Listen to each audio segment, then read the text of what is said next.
Welcome to Letters from Little Saigon, a quiet corner where every story feels like a letter sent across time.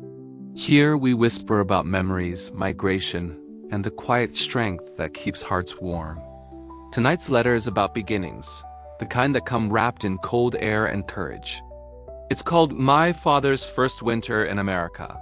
Imagine leaving everything you've ever known behind. The sound of tropical rain, the smell of morning coffee on the street, your mother's voice fading at the airport. And then suddenly, you wake up in a world of snow.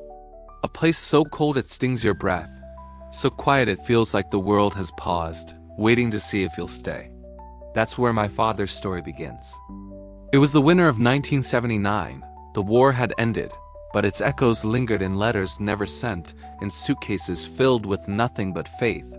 My father arrived in California with one duffel bag, a worn-out English dictionary, and a small envelope of photographs from home. He didn't speak much English, but he could say, "Thank you, coffee, and I can work." For him, that was enough to start.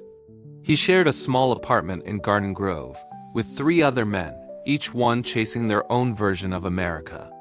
They took turns sleeping near the heater, an old metal box that groaned like an engine each night. And then came the first snow. He stood by the window for hours, watching white flakes drift slowly from the sky, like ashes from another world.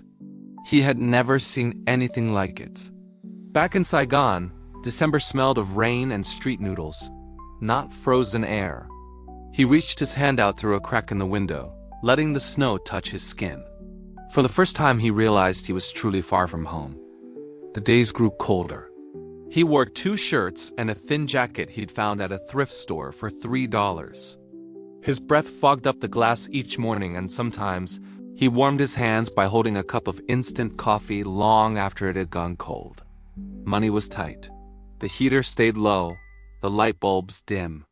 He learned to wrap newspaper around his feet before putting on his shoes, a trick an older man had taught him.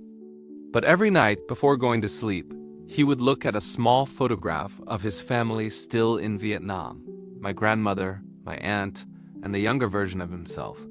He'd whisper softly, "Just one more day. Just one more step." It became his quiet prayer. One evening, his roommate Wee came home carrying a small Christmas tree someone had left by the trash. It was crooked, half bare, and missing most of its ornaments. But they placed it in the corner anyway. They made decorations from tin foil and old magazines. Someone found a string of broken lights and taped them together.